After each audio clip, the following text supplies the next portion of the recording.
Hello everyone. I know it's been a while since I've done a video such as this, but this is a really important one. If you're watching this video, then it means I have gotten my myomectomy. Yay! It's been a long time coming, a long journey, and I just want to explain in this video how I got to this point. I'm going to be looking this way in between because I do have some notes. I don't want this video to be super long unnecessarily. I don't want to ramble. I want it to be concise, and if you have questions, you can drop them in the comment section and I will try to respond to all of them. So, myomectomy. I think most of us already know what a myomectomy is. They're non-cancerous tumors found in and around the uterus of women. Black women are known to have this much more commonly, and I was one of them.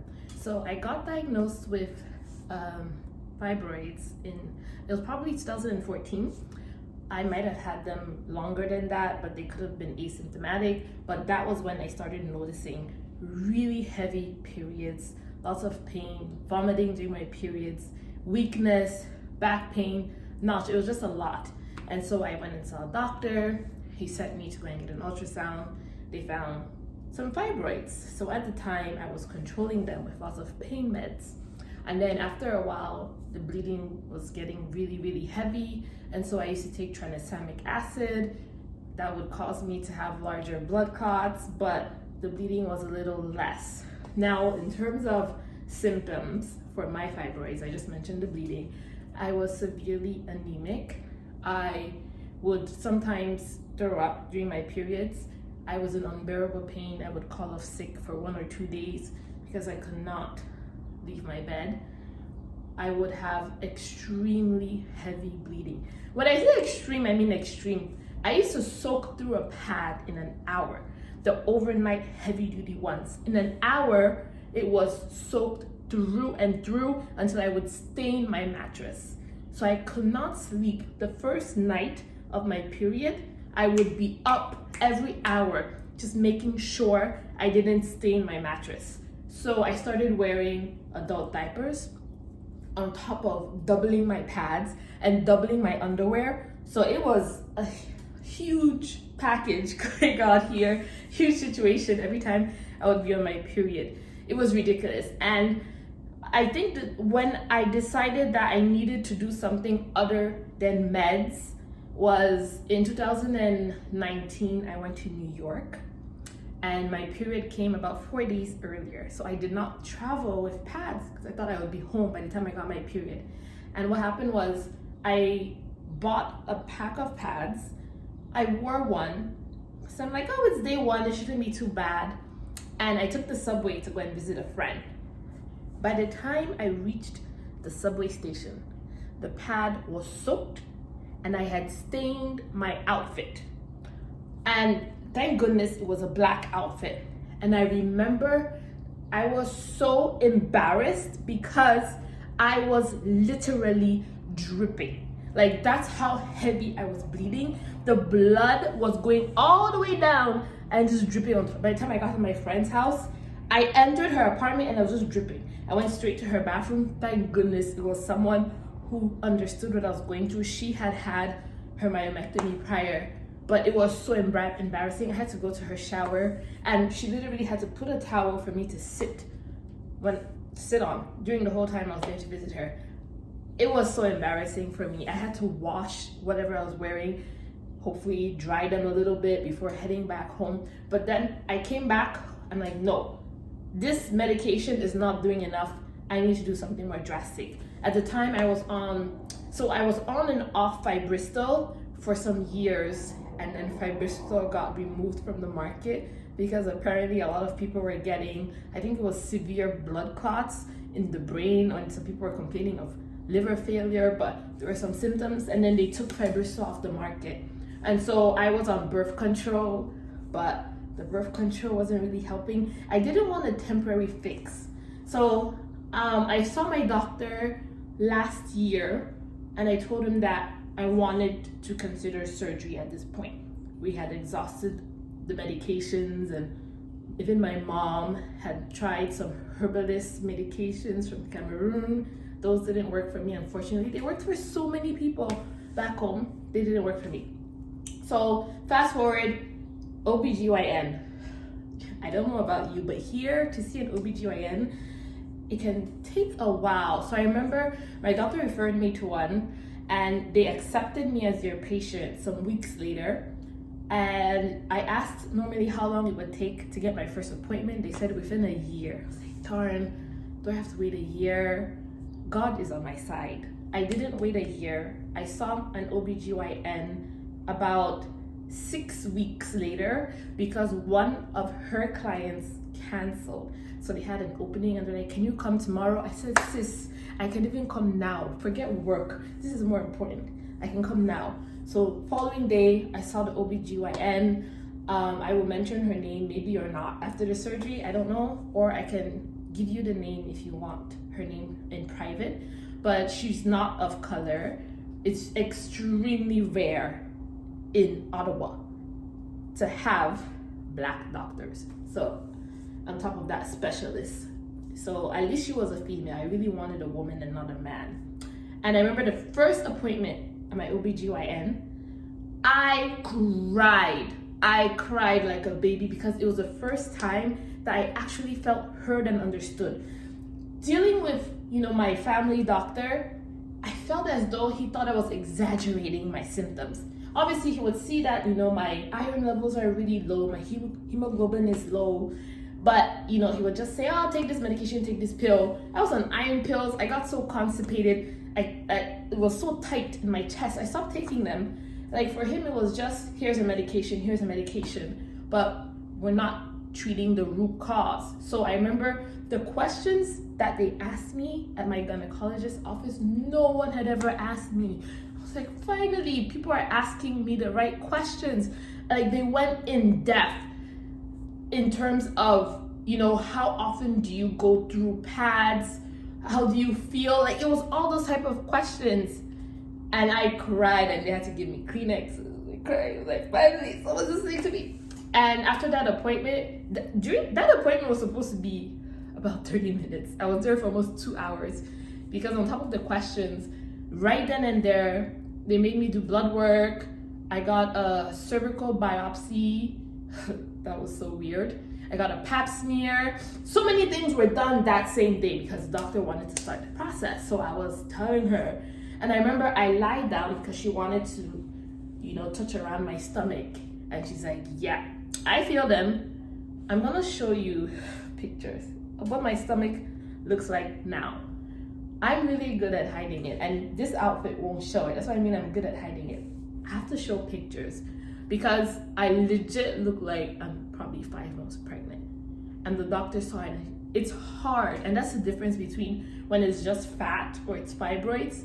My stomach is hard as a rock, and I can't even lie on my stomach right now because it's so painful. When I do, I have to lie on something soft. For example, when I'm doing my workouts, and I've still been doing my workouts, I don't know, I'm a superwoman. I still try and do my workouts, but there's certain positions I can't do because it's like, imagine having a lump right there. You can't twist it, you can't go over it. You have to work around it. And so when I was lying on my back and she was doing, her tests and feeling around, she could literally feel them. So that's how big they had grown from 2014. And so I found out what my options were. Immediately, she wanted me to go on Lupron. So Lupron is a drug that is injectable. They inject it in my behind. My brother jokes that I've been getting ass shots. So every month, you go for an injection. And what happens is it induces menopause. So she wanted me to be under menopause because, fibroids, they live off of estrogen. And when you're on menopause, you're not producing as much estrogen, all of that. And so I was put on menopause and I was going every month to get the injections. I was getting all the menopause symptoms. I was getting, not all, okay, a lot. The hot flashes, the irritability. Every time I would call my mom, like, is this a menopause symptom? She'd be like, yeah, that's it. It was a lot. And so I also felt as though I was gaining weight. I don't know if that's just me eating or if it's menopause, if my appetite increased when I was put on Lupron, but I've been on Lupron since February. And right now we are in July.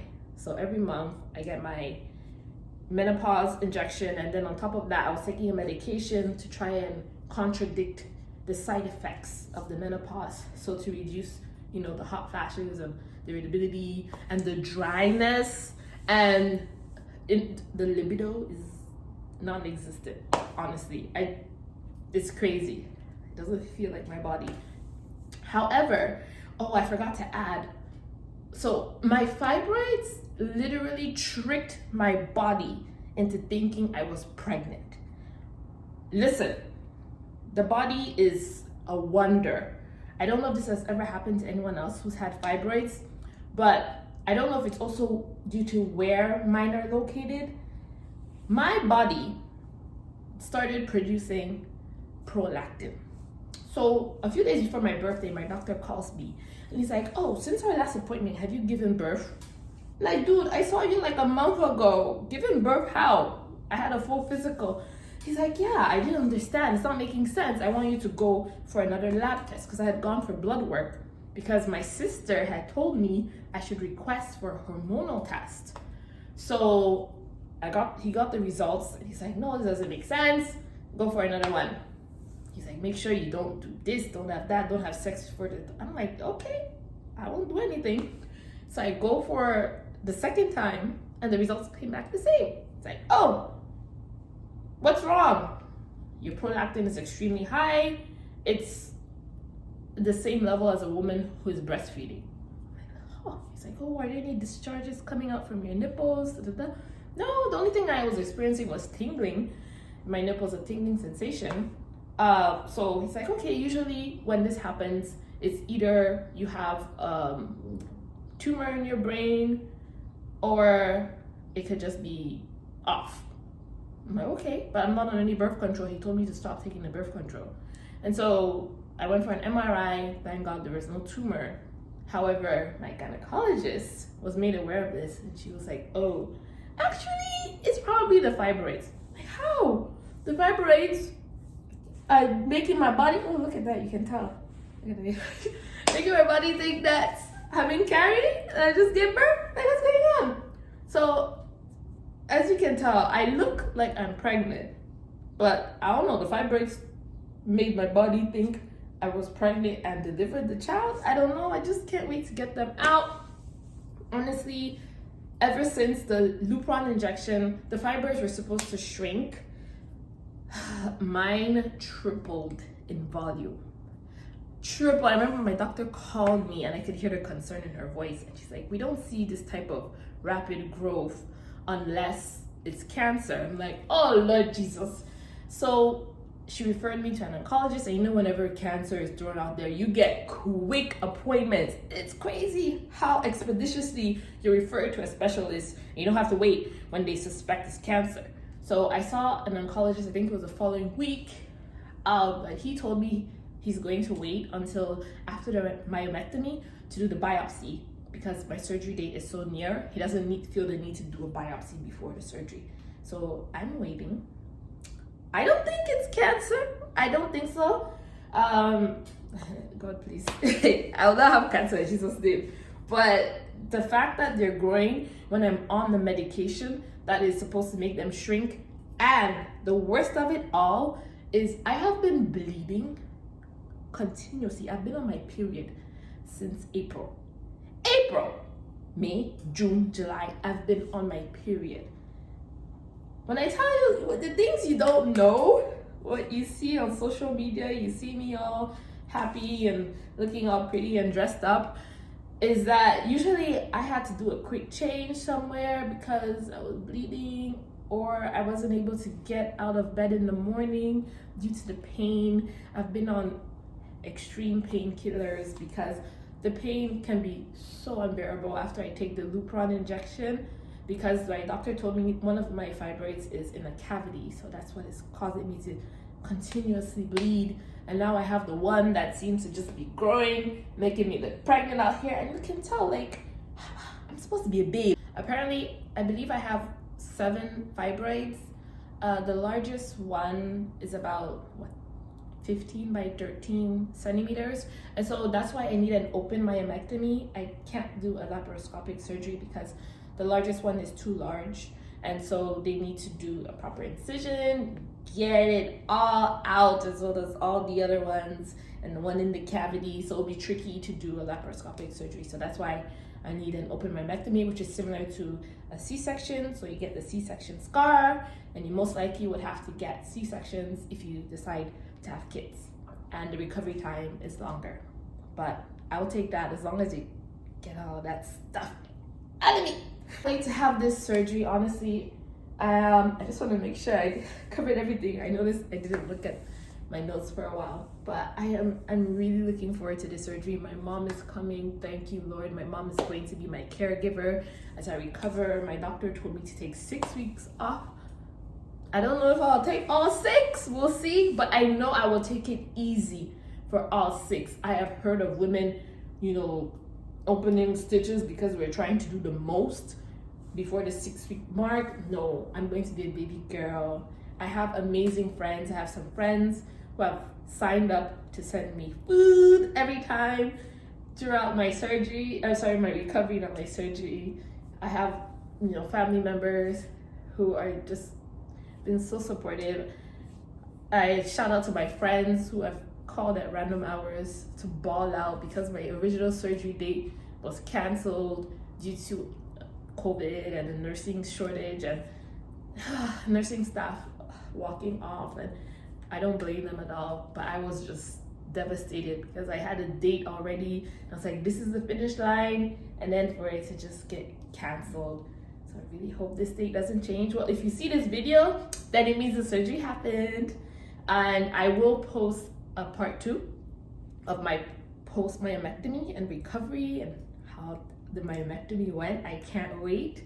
I'm also going to do a video explaining the things that I am purchasing before the surgery, because I've done a lot of research. I've watched a lot of videos from women who've had the surgery, and I just want to help other women prepare as well. And so there's certain things like the types of underwears and types of pillows and the little desks to help you eat from your bed. Certain things I'm going to be purchasing to help me along the way, and I'm going to be sharing the links to those as well in my bio. And let me know if you have any questions. I can't wait for this surgery, and after this surgery you will be sick of me. I'm going to, anyway, let the surgery happen. I hope this was informative. Thank you for watching. Oh, this is long. I need to stop. Okay, bye.